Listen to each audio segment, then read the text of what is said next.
So sa ganong paraan, sa pagtitrace kung saan bandang side ng panel yung problema or nagkakaroon ng leakage yung kanyang gate signal, hindi na po natin kailangan na mag trial and error, no? So goodbye trial and error na po tayo sa ganitong paraan. So tingnan nyo yung unit natin, no? Yun, back to normal na yung unit natin. Dalawang linya na lang yung pinutol natin, no?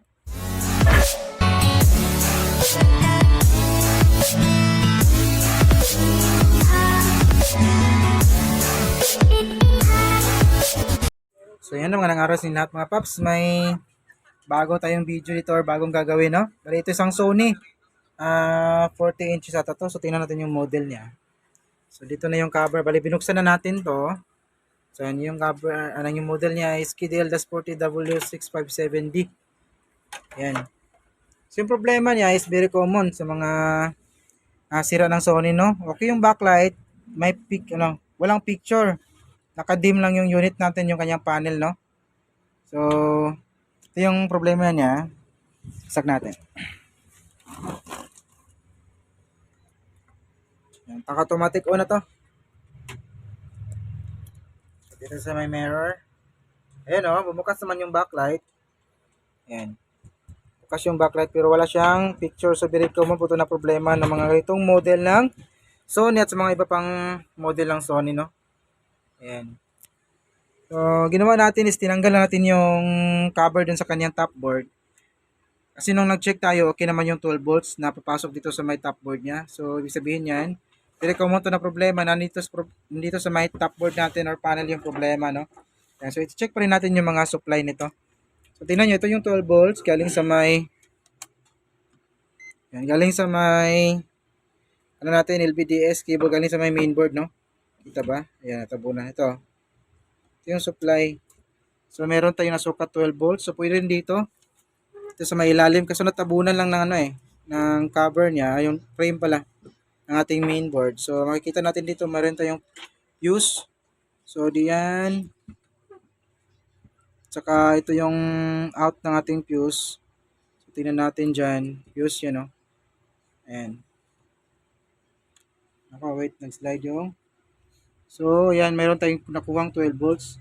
Then, yung presence lang na voltahe dito sa may top board natin, chinik natin kanina, is yung 1.8 at saka 3.3. So, ito yung 1.8 natin. So, meron po tayong nasukat na, ayan, 1.7. So, okay pa yan. So, yung BO natin, ito yung B1. B1 pala. Or BGH, tingnan natin. So, wala siyang supply. Pero naka-under na yung unit natin, no?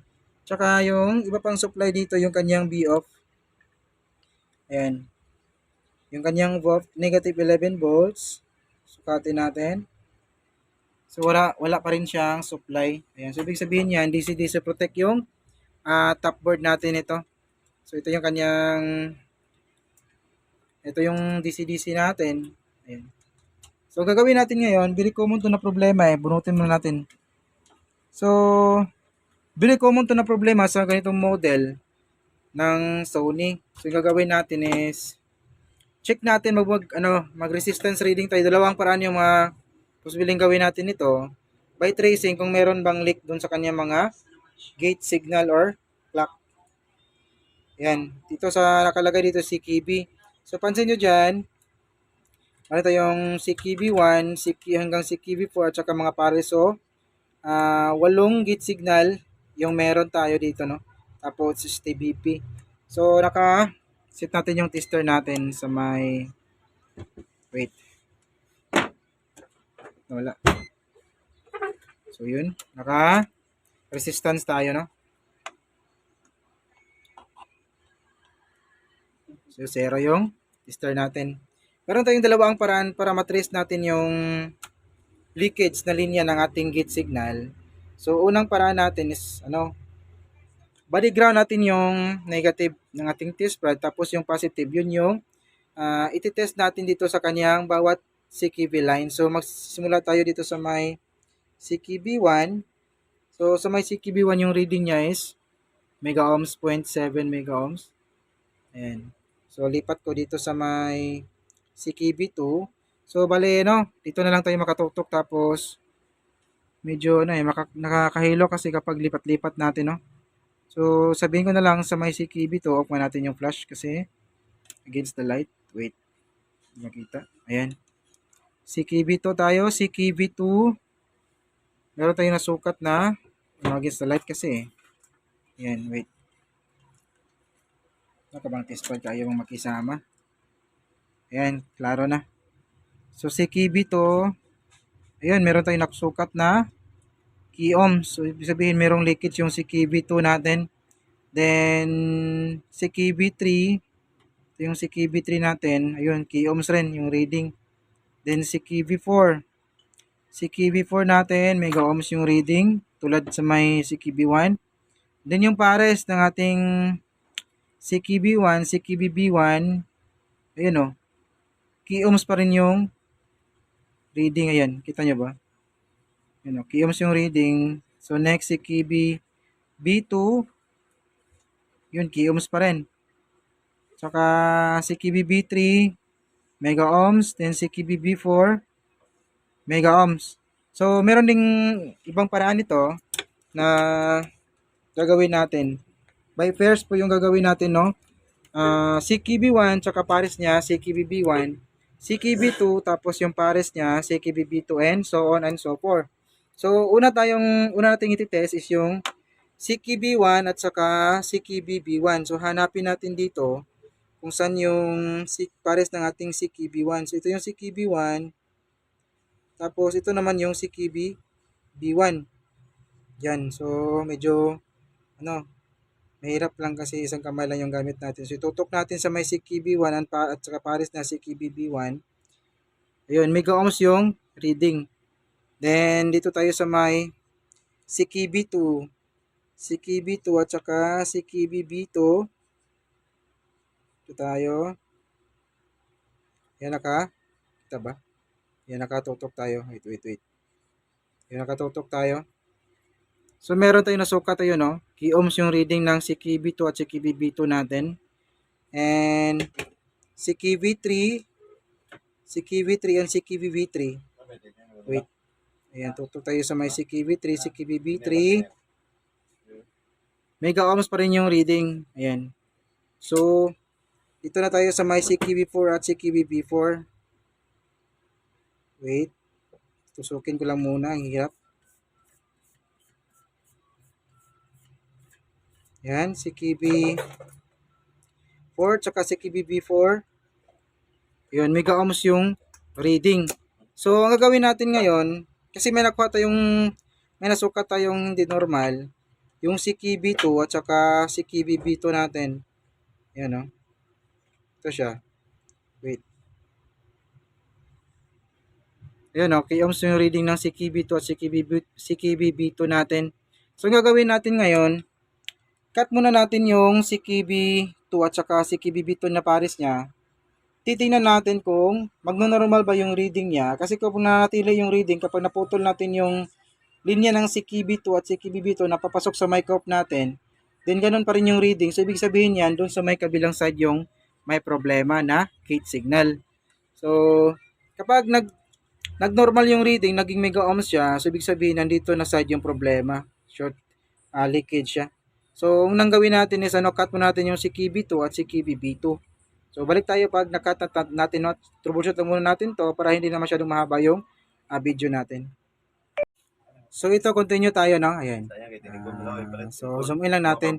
Bali, nagawa natin yung sinasabi natin kanina, naputulin natin, recut natin yung CKB2 at saka pares niya na CKBB2.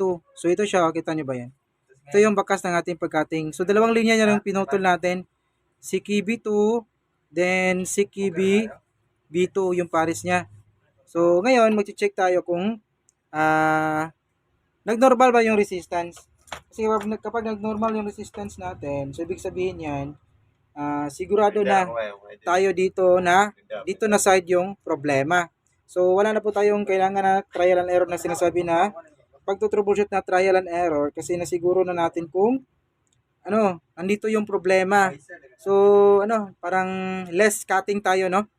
Less cutting yung gagawin natin or yung gagawin natin sa pamamaraan sa ganitong pamamaraan. So, nabaliktad natin, no? So, ito na, nakaready na yung tester natin na yan. So, tututok ko dito sa may, wait. Ito yung magandang paraan kapag para hindi na maraming cutting yung gagawin natin. Pwede lang mag-cut basta sigurado na tayo kung saan banda yung problema, no? Pero kapag hindi pa natin alam, tapos nag-cutting tayo, tapos nagkamali, nako, magdudugtong na naman tayo, tapos lipat naman tayo sa may kabilang side. So, napakarami ng cutting. Hindi po madali yung pagdugtong. Pag-cutting, madali lang. Ito yung pagdugtong nito, napakahirap. Lalo na kapag wala kang magnifier, no? So, ayan. So, sana tayo, nawala na tayo. So, ito yung si Kibi B2, tapos si Kibi 2. So, test natin. So, yung reading niya, wait, ayusin ko na, nakatutok po tayo na. Naka-test point tayo doon sa may si Kibi 2 at si Kibi B2 natin. So, pansinin yung reading, yung k-ohms na reading kanina, naging 5 mega ohms na. Ayun. So, ibig sabihin yan, sigurado na tayo na dito na side na gate signal yung may problema. So, yung cutting natin is dalawa lang. Hindi pa natin nilakihan yan. Isang daan lang ng blade natin yan. Kasi kung nagkamali man tayo, kahit na kukuskusin mo lang siya, tapos lagyan mo ng hinang, didikit na siya. So, lipat naman tayo dun sa may kabilang side. So, dito, pwede natin itong lakihan kasi sigurado na tayo na andito na side yung problema. Pero bago yan, titest muna natin. Baka walang display pa rin, di ba? Mapahiya tayo. So, set ko lang muna ng DC yung tester natin. Ayan, naka-ground na yung negative side. So, saksak ko. Ayan, naka-automatic on na to. So, dito muna tayo sa my screen or sa my mirror natin. Tingnan natin kung may lalabas ba na picture. Ayun, oh. Ayun, pansin nyo, lumabas yung logo ng Sony at yun. Nagka-raster na po siya. Ayun, oh. So, nakuha natin sa 100 lang ng pag-troubleshooting, no? 2 linya lang yung kinat natin. Tapos, hindi na tayo nag-trial and error. Dahil sa paraan na ginawa natin, no? Ayan. So, kita nyo, nagka-display na yung unit, nagka-raster na rin siya. So, back to normal yung unit natin. So, sa mga newbie, napakaganda ng video na to para sa inyo talaga to, sa mga nagsisimula pa lang. Para makaiwas na kayo sa maraming cutting, no? Baka mahirapan kayo sa pagbalik ng mga or pagdugtong doon sa mga na-cut nyo, mga linya, kasi hindi po yan malaki, maliit po yan. So, gawin ko muna dito is bunutin natin. Yan. Then, lalakihan natin yung pagitan ng cutting natin doon sa may CKB2 at CKB2. And then, magpa-final testing na tayo, no? So, tapos obserbaran natin kung hindi na ba siya babalik yung dating problema niya. So, wait lang. So, ito na po yung finished product natin, no? Medyo nalakihan na rin natin yung pagitan ng ating cutting dito. Yung CKB2, CKB2, yun, no? Malaki na po yung cutting natin. So, malaki na po yung pagitan niya. Tapos, ito yung pares niya, yun, no? Yan, 2 linya na yung pinutol natin, no? Yun. So, testing natin ulit. Bali, ang gagawin natin is, obserbaran natin to mga ilang oras siguro. Tapos, bago natin ipaalam sa may-ari, no? Yan. So, saksak ko ulit. Yun, labas ulit yung logo ng Sony. So, nilinisan po natin yung ating mirror. Bakit ang dumi pa rin? Parang nagbablur na siyang lumabo na ng mas lumabo pa. Nilinisan pa naman natin yan. Yun, no? Ako. So, madumi yung ating yung ating mirror. Yan. So, back to normal na po yung unit natin. Ito po yung suot natin, no? Kita ba? Ito po tayo parang nanghuli tayo ng isda. Ayan. Isang magnifying. Tapos, kita nyo ba? Ito. Ayan. Tapos may ilaw pa. So, yun nga. Obserbahan pa natin to bago natin ipaalam sa may-ari, no? Then, hanggang dito lang siguro yung video natin, no? Maraming salamat sa mga natsikang nanood. May God be with us always. And this is your Silver Ceramic Tech. See you in our next video.